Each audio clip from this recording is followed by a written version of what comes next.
नमस्कार दोस्तों, स्वागत है आपका स्टडी फॉर सिविल सर्विसेज में। वीडियो को पूरा देखिए। कोई भी आपका फीडबैक है, कोई सजेशन है, तुरंत वीडियो में कमेंट करके जरूर बताइए। अच्छा लगे तो वीडियो लाइक जरूर कर लीजिए और ऐसे वीडियो लगातार फ्री में पाने के लिए चैनल को तुरंत सब्सक्राइब कर लीजिए और बेल आइकन को जरूर टैप कर लीजिए ताकि आगे भी सारे वीडियो आपको मिलते रहे। यूट्यूब में फॉलो करते हैं तो प्लीज ये वाला फ्री टेलीग्राम चैनल जरूर ज्वाइन कर लीजिएगा। सारे नोटिफिकेशन, सारे अपडेट यहीं पे आते हैं, ध्यान रखिएगा। स्टडी फॉर सिविल सर्विसेज का कोई भी पेड ग्रुप अगर आपको ज्वाइन करना है तो सिर्फ 856480560660897523864455 यही नंबर है हमारे, सिर्फ जहां पे कॉल या व्हाट्सएप कर सकते हैं।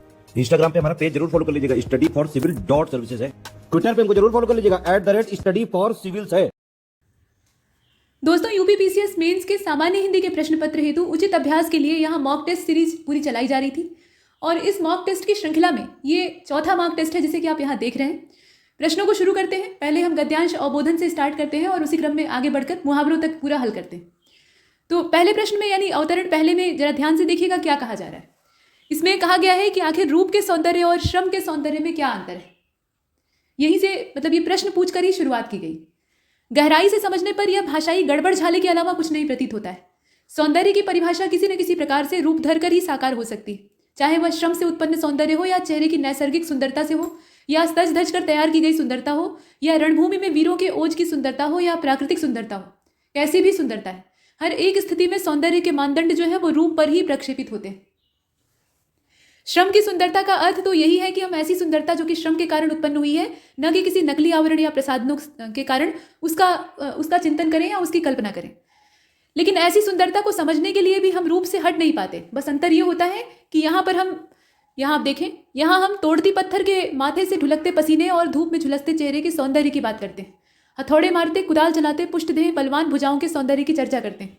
क्या यह सुंदरता वस्तु आश्रित नहीं है? मतलब अभी तक जितना कहा गया रूप के सौंदर्य और श्रम के सौंदर्य के अंतर को बताते बताते, तो उसमें अंत में यह प्रश्न फिर से किया गया कि क्या ये जो सुंदरता की परिभाषा हमने गढ़ी है या सुंदरता की धारणा बना के रखी हुई है, ये वस्तु पर आश्रित नहीं है, ये सुंदरता के रूप से अनाश्रित तो नहीं है। मतलब इसे कहा जा सकता है वस्तुतः सौंदर्य भौतिक जगत से परे आध्यात्मिकता की वस्तु है ही नहीं।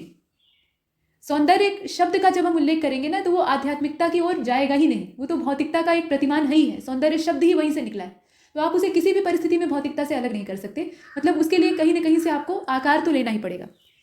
सुकरात ने कहा भी है कि जो सर्वथा अनुरूप हो, अभीष्ट परिणाम का उत्तर दे सके तथा जो प्रिय लगे वही सुंदर होता है। तो सुकरात की भाषा में सुंदरता की परिभाषा यहाँ दी हुई है। अब यहाँ तक आपने देखा। इसके बाद अब नीचे कहा गया है कि पहले तो इस गद्यांश का संक्षेपण करिए। ये जो पूरा गद्यांश आप देख रहे हैं ना, इसे संक्षिप्त करके लिखिए और उसके लिए 10 अंक हैं। और रेखांकित पंक्तियां जो यहाँ पर हैं, 3 पंक्तियां हैं, उनकी व्याख्या करनी। तो चलिए देखते हैं। सबसे पहले हम संक्षेपण करेंगे और संक्षेपण करते वक्त बहुत से अभ्यर्थियों के दिमाग में ये धारणा होती है कि हमें पूरे गद्यांश का 1/3 लिखना है। यहाँ 1/3 को नाप कर नहीं लिखा जाता है, वो तो सिर्फ इसलिए मानक बना हुआ है। आयोग ने कह दिया कि भाई 1/3 शब्दों में लगभग संक्षेपण करिए, कि आप उससे ज़्यादा मत लिखिए। वो एक लिमिट की तरह से होता है कि उसको क्रॉस करके बाहर नहीं जाना है। लेकिन संक्षेपण जितना संक्षिप्त रहेगा, जितना छोटा रहेगा, उतना अच्छा। ये भी संभव है कि 1.5 पन्ने का आपका गद्यांश रहे और संक्षेपण सिर्फ 3 लाइन का, तो वहाँ 1/3 का कौन सा आंकड़ा काम करेगा? नहीं काम करेगा। लेकिन काम की बातें अगर 3 लाइन में ही अट जा रही हैं और बाकी सब निरर्थक है, तो निरर्थक बातों को भरना संक्षेपण में बुद्धिमानी तो है नहीं। सिर्फ 3 लाइन लिख दीजिए, उसमें ज़्यादा अच्छे अंक प्राप्त होंगे। तो संक्षेपण हमेशा संक्षिप्त होना चाहिए और हमेशा यही ध्यान देना चाहिए कि जितनी काम भर की बातें, जितनी बहुत ज़्यादा उपयोगी बात है जिससे कि गद्यांश का मतलब निकल रहा है, सिर्फ उसी को हम अपने संक्षेपण में शामिल करें। तो यहाँ हम संक्षेपण कैसे कर सकते हैं?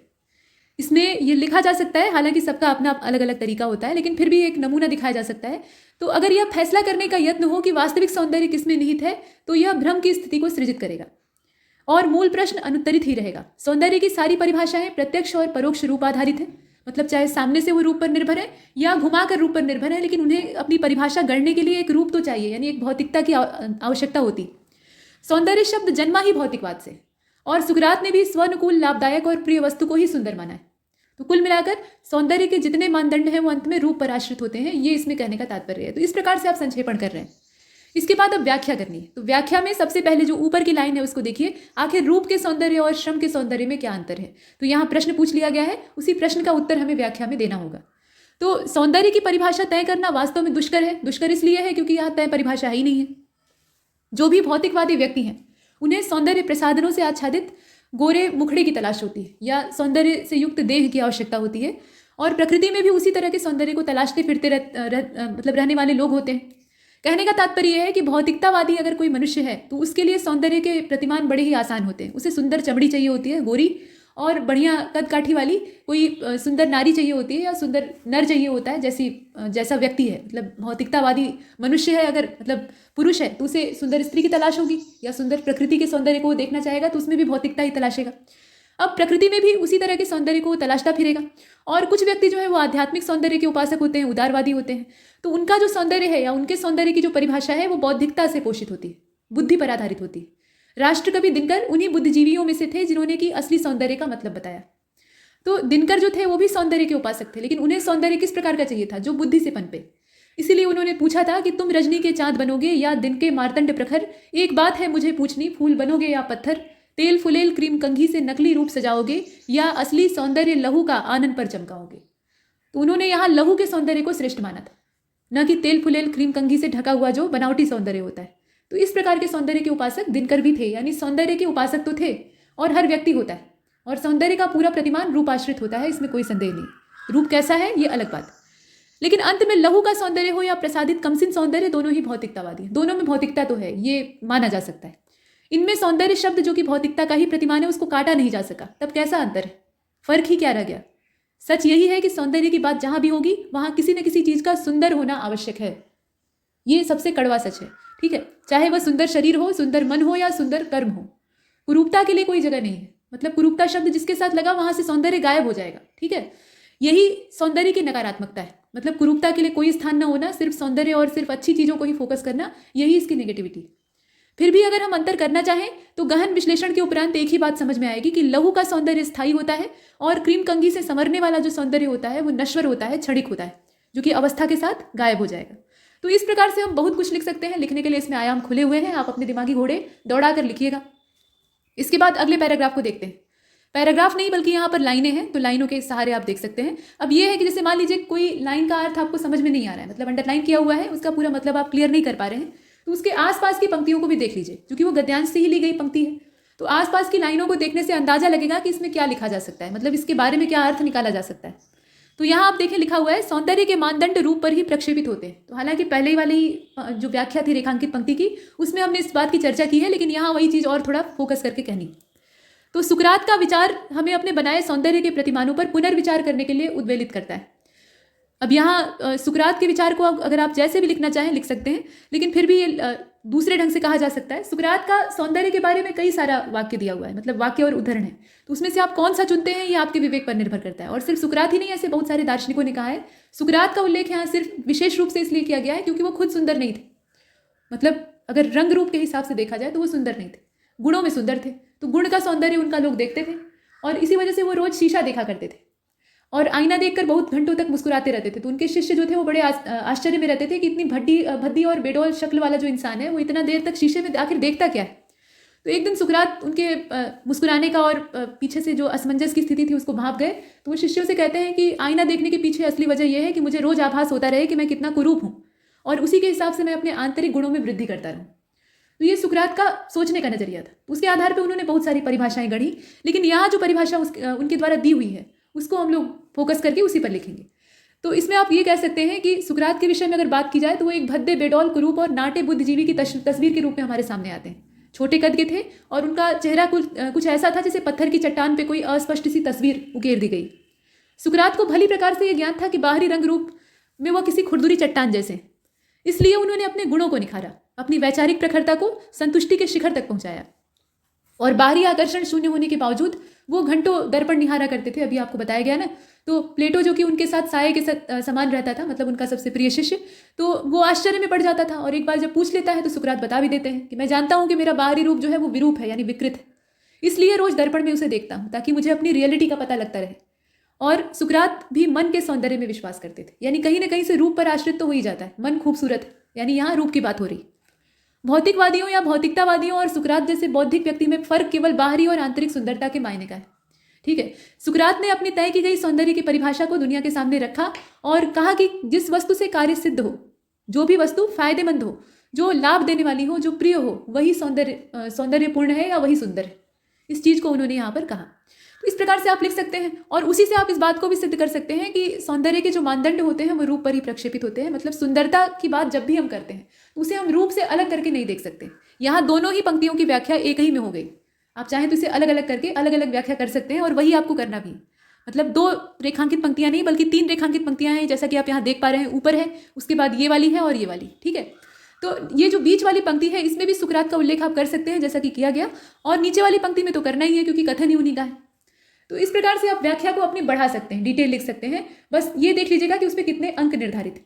तो इतना हमने देखा। अब इसके बाद आगे बढ़ते हैं। इसमें संक्षेपण और रेखांकित पंक्तियों की व्याख्या हमने कर ली। अगला वाला जो अवतरण है उसमें क्या कहा गया है? सुभाषितों में कहा गया कि सा विद्या या विमुक्तये, अर्थात विद्या वही है जो हमें बंधनों से मुक्त करे। हम समूचे जीवन भर विद्यार्थी रहते हैं और जीवन के अपने अनुभवों से सीखकर वास्तविक शिक्षा को ग्रहण करते हैं। अब वास्तविक शिक्षा का मतलब क्या है? तो इसका मतलब ये नहीं है कि हम जीवन भर सफल ही हों, बल्कि हमारी वास्तविक शिक्षा या सफलता हमारी असफलता से प्रेरणा लेकर ही आगे बढ़ती। हमारी वास्तविक शिक्षा का अर्थ हमारी रुचियों का परिष्कार करने से है। आज हम जिस समाज में जी रहे हैं वहाँ बचपन से ही बच्चों के कंधों पर उनके अभिभावकों के द्वारा अपनी रुचियों के बस्ते लाद दिए जाते हैं। मतलब अभिभावकों की उम्मीदों का बोझ बच्चों के कंधों पर होता है, ठीक। एक छात्र क्या बनना चाहता है और उसकी क्या रुचियां हैं, इन बातों से उसके अभिभावक या शिक्षक का कोई सरोकार नहीं होता है। वो ये सोचते हैं कि मुझे उसे क्या बनाना है, ऐसा वो विचार करते हैं। और इसी कंडीशन में या इसी दुविधा की स्थिति में, द्वंद में, शिक्षा के जो सही मायने हैं वो कहीं पीछे छूट जाते हैं और व्यक्ति जो वहाँ से पढ़कर निकलता है या पूरी तरह से परिष्कृत होकर निकलता है, वो मात्र धन अर्जन करने का एक यंत्र बनकर रह जाता है। कबीर कालजयी हैं, उन्होंने काल को जीता, यानी पूरे समय को जीतकर अपनी रचनाओं में बांध लिया। तो वो ये कहते हैं कि मतलब उनके मुँह अगर देखा जाए तो उनका ये कहना था कि तू कहता कागज की लेखी, मैं कहता आँखन की देखी। मतलब तुम कहने के लिए तो शिक्षित हो, तुम पाठशाला गए थे, तुमने अच्छे गुरु से ज्ञान प्राप्त किया और तुम्हें अक्षरों का ज्ञान है, तुम लिख पढ़ सकते हो। मैं एक निरक्षर व्यक्ति हूँ, ठीक है, जुलाहा परिवार में पालन पोषण हुआ है, जन्म का कोई अता पता नहीं है और मैं पाठशाला की ड्योढ़ी भी नहीं लांघा। तो ऐसी स्थिति में घोषित तौर पर मैं निरक्षर हूँ, लेकिन मेरा जो अनुभव जनित ज्ञान है वो तुम्हारे किताबी ज्ञान से ऊपर है, सर्वोपरि है, क्योंकि मैं अनुभव के आधार पर बात करता हूँ। जो आंखों से मैंने देखा है उसको मैं सही मानता हूँ, ठीक। तो इस प्रकार का जो बौद्धिक आत्मबल है, उसी के बूते वो जितने बड़े बड़े पोथी पंडित थे उनको ललकारते रहते थे हमेशा। मतलब उनकी जितनी भी रूढ़िवादी बातें थी, एक धर्रे की बातें थी, उनको चैलेंज करते रहते थे। और सच यही है, वास्तविक शिक्षा तो आंखन देखी में ही निहित है और हमारे प्रयोगों में निहित है। तो अब आइए इस पूरे गद्यांश में पोस्टमार्टम करना चालू करते हैं। मतलब इसके शीर्षक को देखते हैं और उसके बाद फिर जो रेखांकित पंक्तियां हैं उनकी व्याख्या करते हैं। रेखांकित पंक्तियां अच्छा कहाँ कहाँ पर है? तो पहला तो यही है, चाहता तो यही अंडरलाइन कर देता, लेकिन उसका अर्थ बताकर अंडरलाइन किया गया है कि मतलब सरलता आपको रहे, लेकिन संस्कृत के श्लोकों के नीचे भी अंडरलाइन हो सकता है, तो थोड़ा सतर्क रहिएगा। अब यहाँ पर पहली जो अंडरलाइन है उसे आप देख रहे हैं, विद्या वही जो हमें बंधन मुक्त करे, इसको आपको व्याख्या करके फैलाना है। दूसरी जो अंडरलाइन है वो यहाँ पे है, शिक्षा के सही मायने पीछे छूट जाते हैं और एक धनोपार्जन के यंत्र का ईजाद हो जाता है। मतलब मनुष्य जो है वो पैसा कमाने वाली मशीन के तौर पर उभरता है। और कबीर की ये जो वाणी है, तू कहता कागज की लेखी, मैं कहता आंखन की देखी, तो उसकी व्याख्या आपको करनी है। मतलब 3 व्याख्या करनी है, लेकिन उससे पहले आपको यहाँ शीर्षक चुनना होगा। तो शीर्षक बताइए इसका क्या होगा? शिक्षा की सार्थकता या सार्थक शिक्षा, ये इसका सबसे अच्छा शीर्षक हो सकता है। वास्तविक शिक्षा भी आप लिख सकते हैं। चलिए अब इसके बाद रेखांकित पंक्तियों को देख लेते हैं कि क्या क्या इसमें लिखा जा सकता है। तो पहली पंक्ति में विद्या वही जो बंधन मुक्त करे, यही इसी की व्याख्या करनी थी। तो बंधन जो है वो असल में यहाँ मूर्खता का प्रतीक है। तो विद्या क्या करती है? मूर्खता का नाश करके बौद्धिकता का उदय करती है। और एक बार वास्तविकता का सही बोध होने के बाद मनुष्य बंधन में बंधा नहीं रह सकता है। यदि उसका भौतिक स्वरूप विवश हो तब भी उसका मस्तिष्क और उसकी आत्मा स्वतंत्र रहेंगे। ये नहीं कहा जा रहा है कि वो बंधन तोड़ाकर भाग जाएगा। जेल में अगर उसे हथकड़ी और बेड़ियों में जकड़ा गया है और उसे वास्तविकता का एहसास हो गया तो वो हथकड़ी और बेड़ी को तोड़कर वहां से निकल जाएगा, ये बात नहीं है। लेकिन उसकी आत्मा और उसका मन बंद ही नहीं रह पाएंगे, वो मुक्त हो जाएंगे, वो मुक्त ब्रह्मांड में विचरण करने लगेंगे। और आत्मा उसकी जब स्वच्छंद है तो वो बंदी नहीं है किसी भी कंडीशन में, क्योंकि मूल स्वरूप जो मनुष्य का वास्तविक परिचय है वो तो उसकी आत्मा ही है। लेकिन बंधन क्या है, यह प्रश्न कोई करता है तो उसका उत्तर उसे सही शिक्षा से मिल सकता है।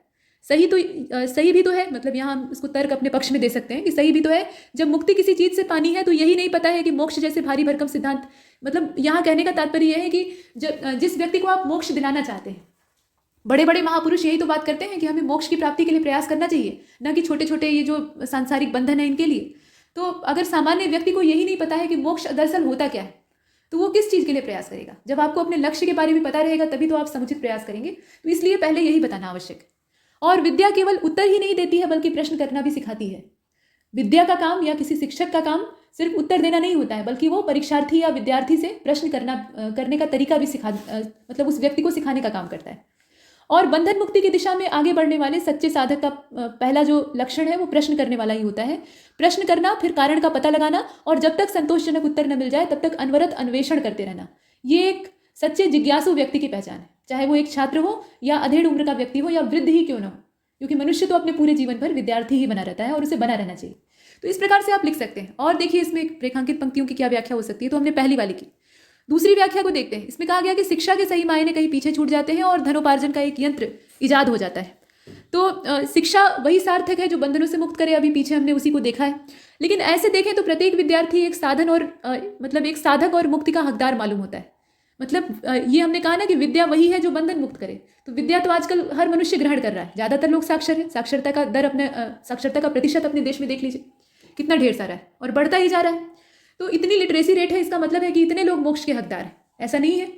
यहाँ वास्तविक शिक्षा की बात हो रही है या वास्तविक विद्या की बात हो रही है। वास्तविकता इससे अलग है। संसार के अधिकतर पढ़े लिखे व्यक्ति किसी निरक्षर की तुलना में कहीं अधिक भौतिकवादी जो माया जाल है उसमें उलझे हुए हैं। जितना ज़्यादा पढ़े लिखे हैं उतना ही ज़्यादा वो मोह माया में ग्रसे हुए हैं। मुक्ति तो बहुत दूर की बात है, वे प्रश्न पूछना ही नहीं जानते और प्रश्नों के उत्तर ढूंढने की कोई उत्सुकता उनके अंदर नहीं होती है। वो सब उन्हें ढकोसला लगता है। शिक्षा का आविर्भाव जिस महान उद्देश्य के लिए हुआ है वह इस भौतिकवादी तामझाम में दफन हो जाता है। शेष बचता है केवल और केवल तृष्णा और उससे उपजने वाली लालसाएं। मतलब मनुष्य के अंदर केवल और केवल तृष्णा की भावना ही पनपती है जब शिक्षा का वास्तविक अर्थ लुप्त हो जाता है। क्योंकि शिक्षा चाहे मनुष्य जैसी भी प्राप्त करे, सार्थक प्राप्त करे या निरर्थक प्राप्त करे, लेकिन उससे इतना तो उसे मालूम हो ही जाता है कि इस दुनिया में सुख पाने का साधन क्या है और सुख पाने का सरल साधन क्या है। जो कठिन साधन है वो तो मोक्ष है, वो इतना आसान नहीं है पाना। लेकिन जो सरल साधन है, बढ़िया बंगला रहे, बढ़िया गाड़ी रहे, बढ़िया परिवार के लोग रहे, बढ़िया सुंदर लड़की से विवाह हो जाए, ये सब जो कल्पनाएं हैं ना, ये तृष्णा कहलाती है। और यही तृष्णा जो है ये मनुष्य को निरंतर जलने के लिए प्रेरित करती है। मतलब वो हमेशा झुलसता रहता है। और देखिए परिणाम एक ही होता है। इसके बाद लालसा जब जगेगी तो पैसा बटोरने का मैराथन शुरू हो जाता है और इंसानी शरीर कब एक हाड़ मांस का यंत्र बन जाता है वो खुद भी नहीं जान पाता। जब तक जानता है तब तक बहुत देर हो गई रहती। देखिए वास्तविकता का एहसास हर मनुष्य को अपने जीवन में एक न एक बार होता है और वो समय उसका सबसे अंतिम क्षण होता है जब वो अपनी अंतिम सांसें गिन रहा होता है। उस समय हर मनुष्य को बताने की स्थिति में नहीं होता है, नहीं तो उससे अगर उसका इंटरव्यू लिया जाता तो वो बताता कि मुझे कैसा महसूस हो रहा था। उस समय ऐसा लगता है ना कि दुनिया के जितने रिश्ते नाते हैं, जितने भी बंधन हैं, जितनी भी सुख देने वाली चीज़ें हैं, मोटे डनपिलो के गद्दे, बढ़िया एसी, बढ़िया बंगला, बैंक बैलेंस मोटा वाला, सुंदर पत्नी, बच्चे, ये सब व्यर्थ है। उस समय जो आखिरी क्षण होते हैं, कुछ मिनट होते हैं, उसमें उसको ऐसा महसूस होता है। और एकमात्र सबसे सार्थक चीज़ है जीवन का सही उद्देश्य जो कि मोक्ष में निहित है। मोक्ष का मतलब यहाँ पर ईश्वर की प्राप्ति से भी आप लगा सकते हैं और नहीं तो इस माया जाल की झंझट से मुक्ति से भी लगा सकते हैं। दोनों यहाँ मतलब निकल सकते हैं। तो वही चीज़ आपको लिखनी है। अब इसे आप अपने शब्दों में भी लिख सकते हैं। इसके बाद अगला वाला कबीरदास जी का जो ये दोहा है, इसे हमें डिकोड करना है। तो ये तो सिंपल है, इसका अर्थ आपको वैसे भी दिख रहा है, हालांकि थोड़ा फैला कर लिखना जरूरी हो जाएगा। तो कबीर ने विधिवत अक्षर ज्ञान नहीं किया था, ये सभी जानते हैं। और आज की अत्याधुनिक दुनिया में अगर मानदंड जो फैलाए गए हैं उसके हिसाब से देखें तो वो निरे अनपढ़ थे। मतलब उन्हें किसी भी चीज़ का जानकारी नहीं था। लेकिन क्या वो मूर्ख थे? अनपढ़ का मतलब मूर्ख नहीं होता है, तो बिल्कुल नहीं। वे अपने अक्षर ज्ञान के विषय में खुद कहते थे कि पोथी पढ़ पढ़ जग हुआ, पंडित भया न कोई, ढाई आखर प्रेम का पढ़े सो पंडित होए। मतलब जो प्रेम का ढाई आखर पढ़ लेता है वही पंडित कहलाता है। बाकी पोथी पढ़ पढ़ कर तो संसार जो है वो पैदा होता है, पढ़ते पढ़ते मृत्यु को प्राप्त हो जाता है, लेकिन उससे सही पांडित्य यानी सही ज्ञान की प्राप्ति नहीं होती। तो उनकी बौद्धिकता वर्णमाला की मोहताज नहीं थी। इसे आप ऐसे लिख सकते हैं। उन्होंने जो कुछ भी जाना सब अपने अनुभवों और अंतःकरण की गहराइयों को टटोल कर जो सीखा था वहाँ से जाना। और वही शिक्षा और उससे उपजा जो ज्ञान होता है वो हमेशा सार्थक होता है। कबीर अपने इसी आत्म अनुभव ज्ञान के चलते या उसी के बलबूते पर बड़े बड़े धर्माचार्यों, परंपरावादी पंडितों, मौलाना सभी को सीधी चुनौतियां दिया करते थे। मतलब वो किसी धर्म विशेष में पक्षपाती नहीं थे। वो सभी धर्मों के लोगों के साथ ऐसे ही समान बर्ताव करते थे। तो वो जितना चैलेंज मौलवियों को देते थे उतना ही चैलेंज पंडितों को देते थे। लेकिन कुल मिलाकर उनका उद्देश्य क्या था? जो भ्रांतियां हैं, रूढ़ियां हैं, उनका समापन करना। वे कहते थे कि कागज, किताबों और ग्रंथों में जो लिखा है उसे रट कर तुम नियम गढ़ लेते हो, बिना अपने विवेक की कसौटी पर परखे उसे सच मान लेते हो। ऐसा नहीं है कि जो हमारे पुराने ग्रंथों में लिखा हुआ है या किताबों में लिखा हुआ है, चाहे वो जिस धर्म की या जिस ग्रंथ की बात हो रही, तो उसमें लिखी बातें हमें नहीं माननी है। ऐसा बिल्कुल नहीं है और कबीर ने भी ये नहीं कहा था। इसका ये मतलब है कि उसे बिना सोचे समझे अपनी विवेक की कसौटी पर परखे बिना स्वीकार कर लेना ये गलत है। पहले उस पर खुद चिंतन करना चाहिए कि वो स्वीकार योग्य है या नहीं, व्यवहारिक है अथवा नहीं, और उसके बाद तभी उसे अमल में लाना चाहिए। ठीक है। और यहाँ इसीलिए कबीरदास जी कहते थे कि तुम बिना उसको कसौटी पर परखे सच मान लेते हो, और इसीलिए मैं तुम्हें ललकारता हूँ कि मैं आंखों देखी और अनुभव से सीखी जो जीवन की कसौटी पर परखी हुई बातें हैं उस पर यकीन करता हूँ। और शिक्षा का प्रारूप ऐसा हो, इसे प्राप्त करने वाला, मतलब आज की जो शिक्षा है उसके बारे में कहा जा रहा है कि शिक्षा का प्रारूप कुछ ऐसा हो कि उसे प्राप्त करने वाला हर साधक कबीर बने तो ज्ञान का सच्चा आलोक फैल सकेगा। इस प्रकार से आप लिख सकते हैं, बढ़िया कुछ लिख सकते हैं। लेकिन यहाँ एक हिंट दिया गया है कि मॉडल व्याख्या ऐसी हो सकती है। आप किसी की भी व्याख्या को कॉपी मत करिए, ये मौलिकता वाला क्षेत्र है, यहाँ अपनी मौलिक विचारधारा को ही समावेशित करिए। अब चलते हैं आगे और देखते हैं कि इसमें आगे वाले हिस्से में यानी पत्र लेखन में हमें क्या करना है। तो अधिसूचना और कार्यालय आदेश के बीच का अंतर आपको थोड़ा सा फैलाकर बताना है। तो अंतर क्या हो सकता है? देखिए, कार्यालय आदेश को हम लोग कहते हैं ऑफिशियल आर्डर, और अधिसूचना का वैसे अंग्रेजी अनुवाद होता है नोटिफिकेशन। कुछ लोग अधिसूचना और विज्ञप्ति में अंतर नहीं कर पाते हैं, तो उनके बीच का भी अंतर जान लीजिए। वैसे तो प्रारूप देखकर कोई अंतर नहीं कर पाएगा क्योंकि दोनों एक जैसे ही दिखते हैं, लेकिन प्रकाशन के मामले में थोड़ा सा फर्क होता है अधिसूचना और विज्ञप्ति में। ये यहाँ इसलिए थोड़ा सा अधिक जानकारी दे दी जा रही है कि कभी कभी इस तरह के छोटे छोटे बारीक क्वेश्चन भी पूछ लिए जाते हैं। तो विज्ञप्ति जो होती है वो किसी भी जो मीडिया माध्यम है उसमें प्रकाशित हो सकती है, लेकिन अधिसूचना का एक तय क्षेत्र होता है, वो सरकारी राजपत्र में ही प्रकाशित होगी। और अगर मान लीजिए कि राजपत्र का यानी भारत सरकार का जो गजट है उसका एक अंक प्रकाशित हो गया है और उसके तुरंत बाद ऐसी कोई सूचना है जो कि अधिसूचना के माध्यम से प्रेषित करना आवश्यक है, और अगर उसमें विलंब हुआ तो उसकी उपयोगिता समाप्त हो जाएगी। तो ऐसी स्थिति में आनन फानन में गजट का एक असाधारण अंक प्रकाशित किया जाता है और उस एक्स्ट्रा ऑर्डिनरी एडिशन में अधिसूचना को छापा जाता है। तो इसकी महत्ता कुछ ऐसी होती है। ये मूल अंतर होता है विज्ञप्ति और अधिसूचना में। फिलहाल यहाँ पर हमें अधिसूचना और कार्यालय आदेश के बीच का अंतर देखना है। तो पहली चीज़ तो ये है कि कार्यालय आदेश का जो प्रभाव क्षेत्र होता है वो कार्यालय विशेष तक होता है, और अधिसूचना का प्रभाव का दायरा काफ़ी ज़्यादा फैला हुआ होता है। इसका विस्तार कई कार्यालयों और विभागों तक हो सकता है, विस्तृत होती। दूसरा अंतर यह होता है कि कार्यालय आदेश में विषय की चर्चा नहीं की जाती है आमतौर पर, कहीं कहीं होती है लेकिन वो बहुत ज़्यादा सही नहीं मानी जा सकती है। लेकिन अधिसूचना में विषय का उल्लेख होता है। अब आप कहिएगा कि यहाँ विषय हेडिंग डालकर तो नहीं लिखते हैं, किसी भी अधिसूचना में ऐसे विषय हेडिंग डालकर नहीं लिखा जाता है। यहाँ बात हेडिंग डालकर लिखने की नहीं हो रही है, बात ये हो रही है कि जो मुख्य विषय वास्तु है, मतलब जहाँ हमने मेन बात अपनी कही है, अधिसूचना हो चाहे कार्यालय आदेश, वहाँ विषय की झलक हमें शुरुआत में दिख रही है अथवा नहीं। मतलब पैराग्राफ को शुरू किया तो उसकी शुरुआती पंक्तियों में हमें विषय का ज्ञान हो पा रहा है अथवा नहीं। कार्यालय आदेश में ऐसा नहीं होता है, उसमें पूरे पत्र की जो बॉडी होती है उसमें विषय छिटका हुआ होता है, एक जगह इकट्ठा नहीं होता है। अधिसूचना में विषय का ही संदर्भ लेते हुए पहले शुरू करते हैं।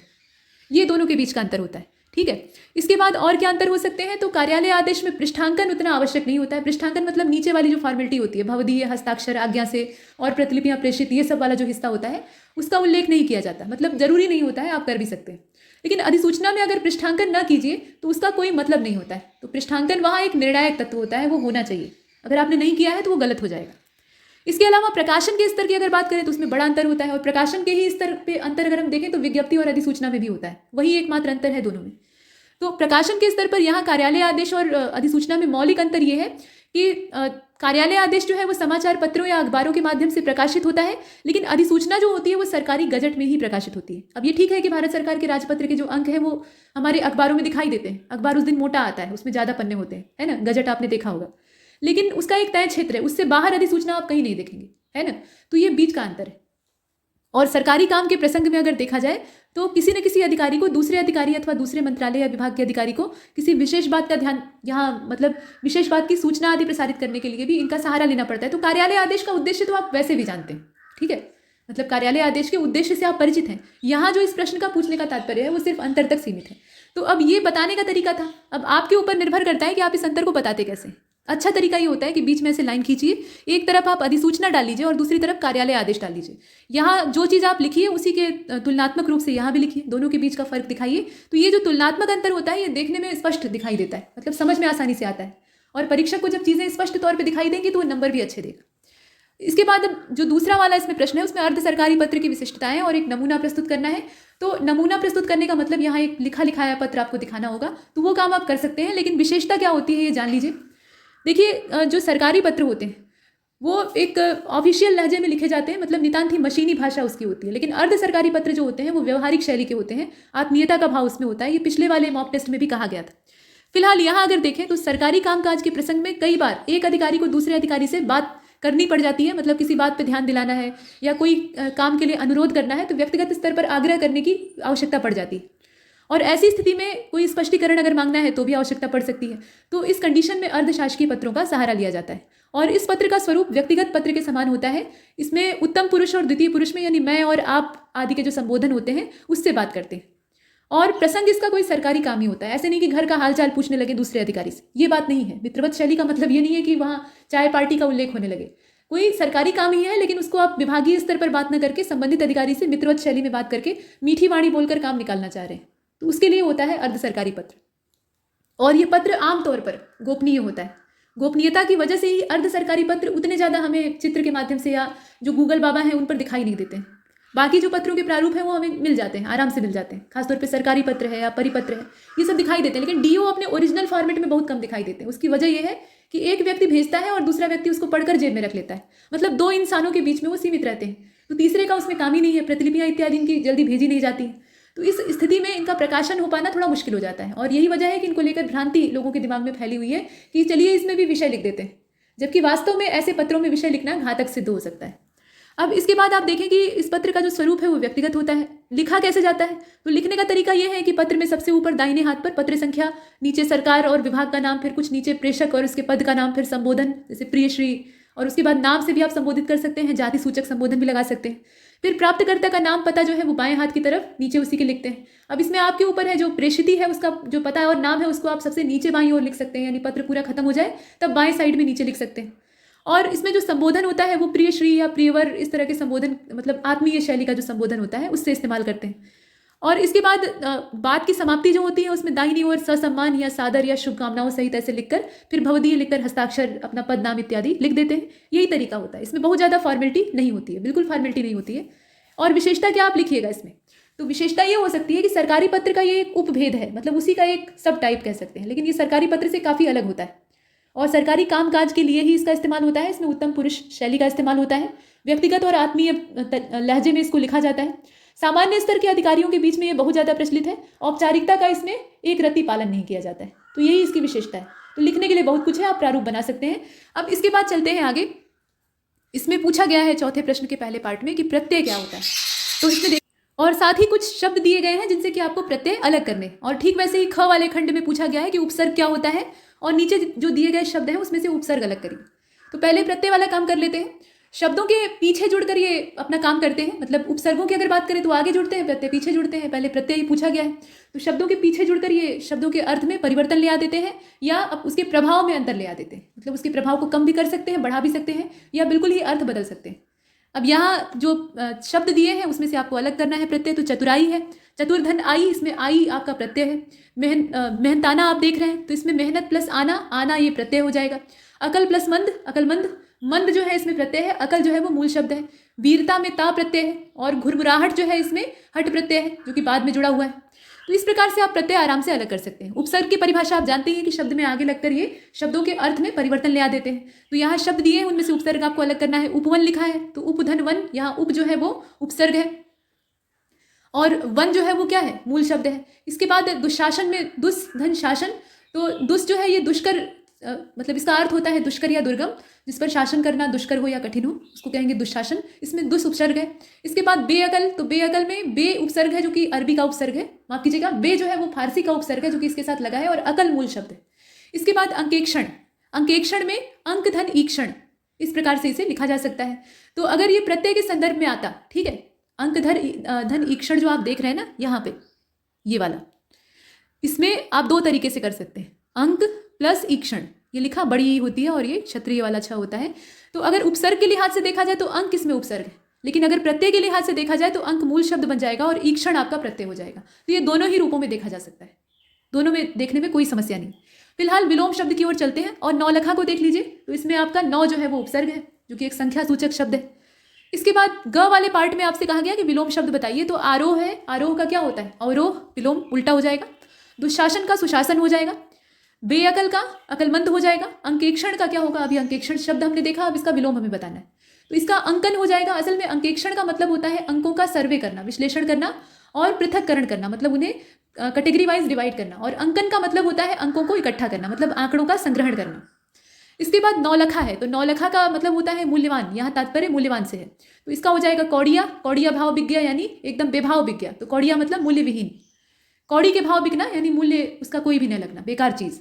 तो इस प्रकार से आप विलोम लिख सकते हैं। इसके बाद वाक्यांशों के लिए एक शब्द आपको चुनना है।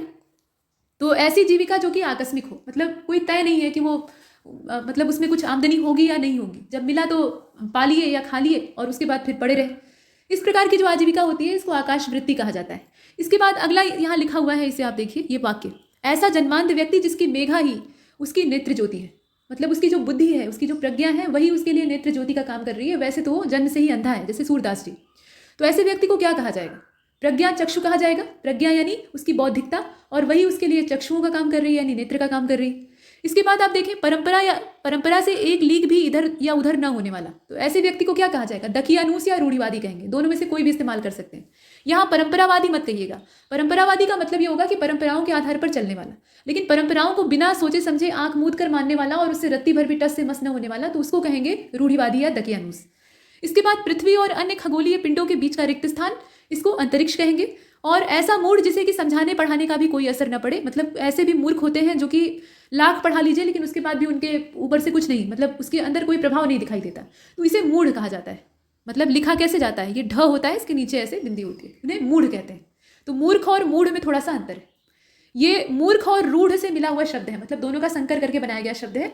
मूर्ख जो होता है उसको साक्षर बनाकर सिखा पढ़ाकर बुद्धिमान बनाया जा सकता है, ठीक है। जैसे पंचतंत्र की कहानियां आप पढ़ते हैं तो उसमें राजा के 5 राजकुमार थे जो कि निहायत ही उजड्ड और मूर्ख थे, और उन्हें शिक्षित करने का जो श्रेय है वो पंचतंत्र के लेखक को दिया जाता है। नाम आप सभी जानते हैं। और उन्होंने क्या किया कि कहानी के माध्यम से उन बेवकूफ़ राजकुमारों को पढ़ाना शुरू किया। जानवरों की कहानी, प्रकृति पर आधारित कहानी, और हर कहानी में कोई ना कोई सीख छिपी हुई होती थी। और पूरी कहानियों का संग्रह जब पूरे राजकुमारों ने सुन लिया तो उसके बाद वो राजनीति के पंडित बन गए, मतलब राजनीति के बहुत बड़े बड़े ज्ञाता बन गए। तो पंचतंत्र की महिमा कुछ ऐसी है, और हर कहानी में बहुत लंबी चौड़ी सीखें निहित है। तो कहने का तात्पर्य ये है कि मूर्ख जो होते हैं उनको सिखाया पढ़ाया जा सकता है, अकलमंद बन सकते हैं, लेकिन मूढ़ नहीं बन सकता है। इसके बाद आप देखें कि वाक्यों को शुद्ध करना है तो केवल इतनी कृपा मात्र कर दीजिए। अब ये वाक्य दिया है, इसको शुद्ध करिए। तो इसमें आप या तो ऐसे लिख सकते हैं कि केवल कृपा मात्र कर दीजिए, या इतनी कृपा कर दीजिए, ठीक है, ऐसे लिख सकते हैं। दोनों तरीके हो सकते हैं। तेलुगु लिपि की क्षेत्रीयता दक्षिणी है, ये वाक्य है। अब ये गलत है, इसको लिखेंगे कैसे बताइए? तो तेलुगु दक्षिण की भाषा है, इसको आप ऐसे लिख दीजिए, तेलुगु दक्षिणी भाषा है या दक्षिण भाषा है, ऐसे लिखा जा सकता है। क्योंकि तेलुगु लिपि नहीं है, तेलुगु जो है वो भाषा है। मेरे मन के अंदर कोई बुरी बात नहीं है, मेरे मन में कोई बुराई नहीं है, ऐसे लिख दीजिए। इसके बाद अत्याधिक धूम्रपान करना स्वास्थ्य के लिए ठीक नहीं है, मतलब थोड़ा सा करेंगे तो स्वास्थ्य के लिए ठीक रहेगा, इसका यही मतलब निकलता है, लेकिन ये सही नहीं है। तो इसलिए आप लिखेंगे कि धूम्रपान हानिकारक है। हानिकारक है तो किसके लिए हानिकारक है ये बताना आवश्यक नहीं है। स्वास्थ्य के लिए हानिकारक है लिखना चाहे तो वो भी लिख सकते हैं, वो गलत नहीं कटेगा। मैं मोहन के घर पर नहीं जाऊंगा, मैं मोहन के घर नहीं जाऊंगा, इस प्रकार से आप इस वाक्य को शुद्ध कर सकते हैं। इसके बाद अब नीचे लोकोक्ति आपकी है और उसका अर्थ सहित यहाँ वाक्य में प्रयोग करना है। लोकोक्ति और मुहावरे दोनों हैं, 5 ही दिए हैं। उसके बाद एक मुहावरा और लोकोक्ति में क्या फर्क है ये पूछा गया है। तो अकेला चना भाड़ नहीं फोड़ सकता, मतलब इसका तात्पर्य क्या हो सकता है? अकेला व्यक्ति कभी भी पूर्ण सफलता को प्राप्त नहीं कर सकता है। पूरे परिवार से अलग होकर अमीर बनने चले हो, याद रखो कि अकेला चना जो है वो भाड़ नहीं फोड़ सकता। इसके बाद सेकंड इसमें जो लोकोक्ति है वो क्या है? अंधे की लकड़ी, मतलब एकमात्र सहारा। तो बाबा जी का कुत्ता ही उनके लिए अंधे की लकड़ी है। फिर क्या है? बीड़ा उठाना, तो बीड़ा उठाने का तात्पर्य होता है प्रतिज्ञा करना, तो मैंने सेना में भर्ती होने का बीड़ा उठाया है। इसके बाद अंधे के आगे रोए आपन दीदा खोए, यहाँ दीदी नहीं बल्कि दीदा होगा, ठीक है। दीदा मतलब आंखें होता है। अब बताइए कि इसमें क्या इसका अर्थ हो सकता है? अंधे के आगे आप रो रहे हैं और अंधा आपके आंसुओं को देख पाएगा, आप रोते रोते अंधे हो जाइए खुद, लेकिन अंधे को, सामने वाले अंधे को कोई फर्क नहीं पड़ेगा क्योंकि वो देख ही नहीं पा रहा है। तो इसका तात्पर्य क्या होगा? इसका तात्पर्य यह है कि अयोग्य व्यक्ति से समस्या कहना अपना ही नुकसान करना है। और वैसे भी रोने का तात्पर्य होता है समाज में कि उसको देखकर बहुत से लोग उपहास ही उड़ाएंगे, तो अपने दुख को अपने तक ही सीमित रखना चाहिए। सुख में बंटवारा हो सकता है, मतलब सुख को अगर आप लोगों से शेयर करेंगे तो लोग सेलिब्रेशन करेंगे, आपका साथ देंगे, आपके साथ नाचेंगे और आपकी तारीफें करेंगे। लेकिन दुख अगर आप किसी से शेयर करेंगे तो भले ही आपके मुंह पर सहानुभूति दिखाए, लेकिन पीठ पीछे वो मजा लेगा। ये इंसानी प्रवृत्ति होती है, इसीलिए दुख अपना किसी से कहना नहीं चाहिए, खासतौर पे किसी पराये से तो बिल्कुल नहीं कहना चाहिए। तो ये स्थिति है। फिलहाल इसमें अंधे के आगे रोए आपन दीदा खोए, इसका अर्थ यही है कि अयोग्य व्यक्ति से अगर आप अपनी समस्या कहते हैं तो अपना ही नुकसान करवाते हैं। क्यों अंधे के आगे रोकर अपना दीदा गंवा रहे हो? क्या वो तुम्हारे आंसू भी देख पा रहा है? ऐसे आप वाक्य में प्रयोग कर सकते हैं। आप भला तो जग भला, अब इसका तात्पर्य क्या होगा? तो स्वयं बेहतर हो जाने से पूरी दुनिया अच्छी मालूम होती है। तो अपना झगड़ालू स्वभाव बदल कर देखो, सब तुम्हें प्रेम करने लगेंगे। याद रखो या याद रहे, आप भला तो जग भला। ऐसे हमने वाक्य में प्रयोग कर लिया। अब इसके बाद मुहावरा और लोकोक्ति में फर्क क्या है? तो मुहावरे और लोकोक्ति में सबसे बड़ा अंतर ये होता है कि मुहावरे सिर्फ वाक्य का एक टुकड़ा होते हैं, छोटा सा टुकड़ा, जिनका अपना स्वतंत्र रूप से कोई अर्थ नहीं होता है और ना कोई उपयोगिता होती। लोकोक्ति जो है ये पूरा अपने आप में एक संपूर्ण वाक्य होती है। इनका स्वतंत्र रूप से भी उतना ही ज्यादा महत्व और अर्थ होता है जितना कि वाक्य के साथ जुड़कर। ठीक, यही बेसिक अंतर है। बाकी अगर देखा जाए तो दोनों ही जो है वो आम जनता या आम जनजीवन जो ग्रामीण पृष्ठभूमि भारतवर्ष की है वहां से निकल कर आए। ठीक, मतलब आम जनता जो है या जो ग्रामीण परिवेश के लोग थे वो पहले ऐसे ही एक तरह से लाक्षणिक भाषा में बातें किया करते थे, और यही जो उनकी लाक्षणिक शैली थी वो बाद में लोकोक्ति और मुहावरे के तौर पर स्पष्ट हुई। और गांव में ऐसे बात कर देने पर झगड़ा हो जाता है, मतलब मुहावरे और लोकोक्तियों की भाषा थोड़ी टेढ़ी होती है। तो ये टेढ़ी भाषाएं झगड़ा भी करवाती हैं। तो गांव में जो जो व्यक्ति मुहावरे और लोकोक्तियों का ज़्यादा इस्तेमाल करता था, मतलब इस तरह की कहावतें ज़्यादा कहता था अपनी बात करने के दौरान, मतलब मुहावरेदार भाषा शैली का यूज़ करता था, तो उसको एक नंबर का झगड़ालू समझा जाता था। लेकिन आज के समय में ये सिलेबस का हिस्सा है, तो हमें इनका अर्थ समझने के लिए उसी पृष्ठभूमि में जाकर जुड़ना होगा, मतलब अपने मन को वहाँ ले जाकर सोचना होगा। फिलहाल इनके बीच का सबसे बड़ा अंतर आपने देखा, और यही बेसिक अंतर है, बाकी छोटे छोटे अंतर तो आप वैसे भी समझ सकते हैं। तो यहाँ तक हमने इस मॉक टेस्ट को कंप्लीट किया है, और इसमें इतना ही। आगे ये मॉक टेस्ट की पूरी सीरीज जारी रहेगी, इसमें कई सारे पेपर अभी हम और अभ्यास करने वाले हैं, लेकिन इसमें इतना ही। और तब तक के लिए नमस्कार।